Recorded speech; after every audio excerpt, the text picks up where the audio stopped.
Alrighty, here we are on lesson 37, one-step inequality word problem. So this is the last section in our note packet. Alright, and number 1 says Jim weighs 165 pounds and wants to go sailing with a friend. The weight on the boat cannot be greater than 350 pounds. Write and solve an inequality to determine how much Jim's friend can weigh. So let's go back and underline that Jim weighs 165 pounds. And then we underline that it cannot be greater than 350 pounds. So we're going to write our inequality first. So we're going to have a J for Jim. Alright. And, oh, just kidding. I'm going to write that. Alright, so first we know Jim weighs 165 pounds. So we can have that. Plus his friend, we'll call it an F for friend. Okay, we don't know how much his friend can weigh. But it cannot be greater than 350 pounds. So it has to be less than, but it can be equal to 350. So now we're going to solve for F. We're going to subtract 165 on both sides. And we get F is less than or equal to 185. So now we're going to graph it. And we're going to put 185 right in the middle. 186 to the right. 184 to the left. Right, and because it's less than or equal to, that means we have a closed circle.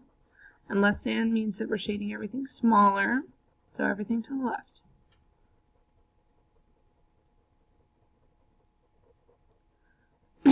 Alright, so now it says using your graph, is 160 a possible solution? So 160 would be in our shaded region, so we would say yes. Is 186 a possible solution? No, because it's not in our shaded region. And is 185 a possible solution? Yes, because it's included in that closed circle. Okay, so these are the types of problems we're going to be doing in this lesson. Alright, number 2 says students in the school band are selling calendars for a fundraiser. They earn 40 cents for each calendar they sell, so I'm going to underline that. 40 cents for each calendar.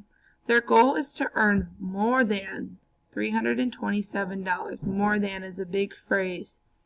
Write and solve an inequality to find the least number of calendars they need to sell to reach their goal. So, they earn 40 cents for each calendar. So that means we're going to take that 0.4, and remember for each means we multiply. So it's going to be multiplied by C for calendars. And it has to be more than, which is greater than, 327. Right? So always look for those key phrases to help you figure out your symbol. So now to solve for C, I'm going to divide by 0.40 on both sides. So I get C is greater than 817.5. Okay, so we want the least number of calendars. We can have half a calendar. So to really make sure we hit our goal, that means we are going to round up to 818 for C. Okay, so we're going to put 818 in the middle. I'll do this in a different 818 in the middle, and then we'd have 819 and 820 down here. So because it's just greater than, we're going to have an open circle. Alright, but we want greater than, so everything shaded to the right, which should be bigger. Okay, so now it says using your graph, is 817 a possible solution? No, it's not in the shaded region. What about 818? No, that's not even a possible solution because it's not included. Alright, we have to sell more than 818.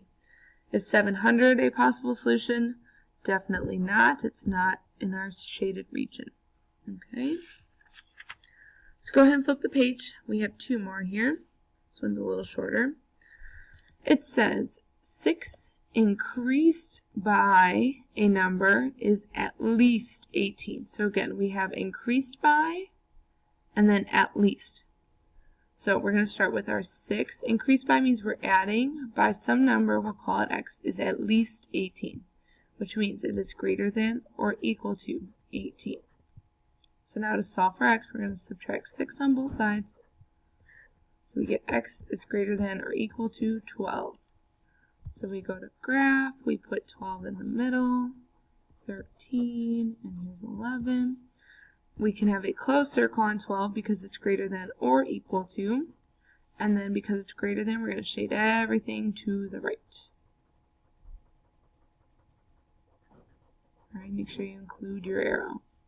So now it says, is 7 a possible solution? No, it's not included. Is 15? Yes, because it's bigger than 12.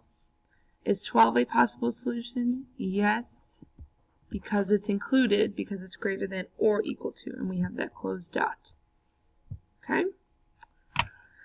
And we've got one more here. It says, you earn $8.20 per hour, that's important, at your summer job.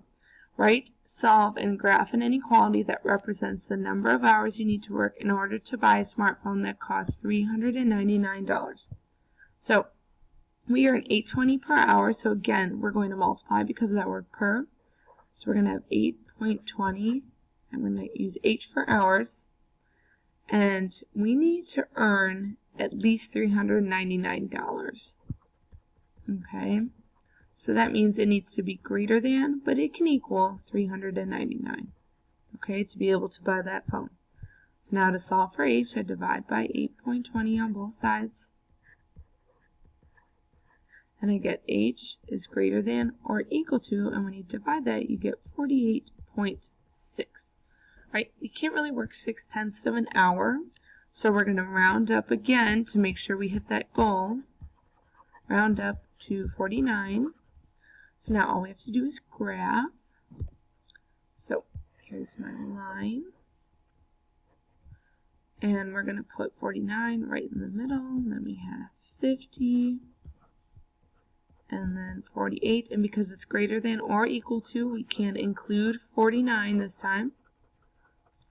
We want greater than, so everything to the right. Alright, so that's all for our notes for this whole topic, and then we'll do some more practice in class tomorrow.